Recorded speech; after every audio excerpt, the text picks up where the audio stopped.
August மாதம் செவ்வாய்க்கிழமை 5ஆம் தேதி. திதி ஏகாதசி திதி, பின்பு துவாதசி திதி. நட்சத்திரம் கேட்டை நட்சத்திரம் காலை 11:58 வரை, பின்பு மூல நட்சத்திரம். அன்றைய நாள் காலை 7:45 முதல் 8:45 வரை நல்ல நேரம். மாலை 4:45 முதல் 5:45 வரை நல்ல நேரம்.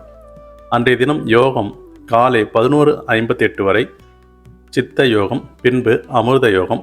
அன்றைய தினம் சந்திராஷ்டமம் காலை 11:58 வரை. மேஷ ராசிக்கு பரணி நட்சத்திர சந்திராஷ்டமம் ஏற்படும், பின்பு கிருத்திகை நட்சத்திர சந்திராஷ்டமம் ஏற்படும். சூரியனோட நட்சத்திரம் சொல்லக்கூடிய அமைப்பு.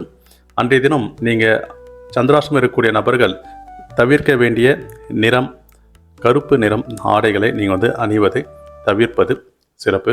மற்றும் அன்றைய நாள் விஷ்ணு வழிபாடு பண்ணுறது சிறப்பு.